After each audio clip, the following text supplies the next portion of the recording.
सर्वस्य चाहम हृदि सन्निविष्टो मत्तः स्मृतिर्ज्ञानम अपोहनम च वेदैश्च सर्वैरहमेव विद्यो वेदांतकृद्वेद विद्येव चाहम.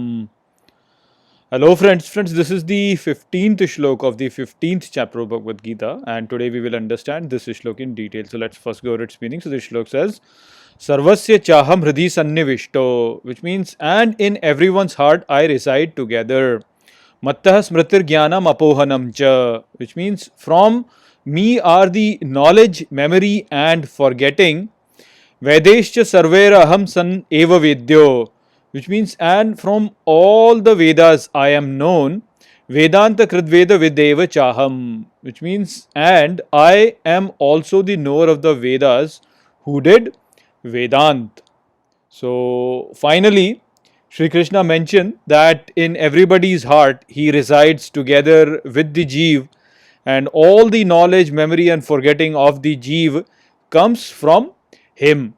Through the Vedas, it is only him who is known, and he is the source of the Vedas and the one who created Vedant.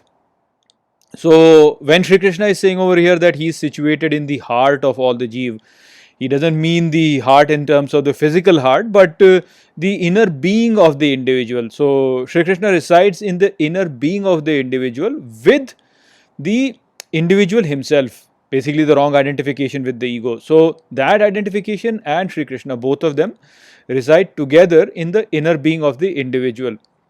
And what we have to understand over here is that in our mind there are actually two beings, not just one. One is the lower Purush or the Jeev, which is basically the ego identification, and the other one is the Param Purush or Paramatma, who is absolute, who is all knowing and who has perfect knowledge.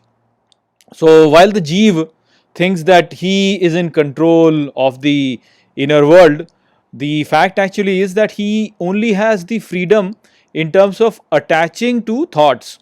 Everything else is in the control of the Paramatma. So all the knowledge, memory and forgetting are basically all controlled by the Lord, and they are all controlled based on the attachment of the Jeev. While the Jeev thinks that, oh, I remembered or I know, but in reality Jeev is basically just a fallacy. It's the Paramatma from whom the knowledge is coming, and it's the Paramatma from whom the forgetting is also coming. If you forget something, it's basically the desire of Paramatma that you forget it, and so you forget it. So that is what Shri Krishna is saying over here. Basically the eventual goal of all knowledge is to attain the knowledge of the Lord, because he is the author of all the knowledge. So once you attain the knowledge, the eventual goal of all the knowledge is to basically know him, and if you know him, after that no more questions will arise in your mind. So basically that proves that the eventual goal of knowing is to know him. So that is what is worth understanding in this world. Everything else is basically all useless, and all this knowing, all this forgetting is basically all geared towards that. It's geared by Paramatma so that the Jeev moves towards him. So the eventual goal of all knowledge is Paramatma, and the knowledge that we have and the forgetting that we have is also coming from him himself, and he is doing it so that we can move closer and closer to him. So that was basically the message of this Shloka. I hope that I have explained this Shloka well to you. With that, I'll close this video. I'll see you in the next video. Take care.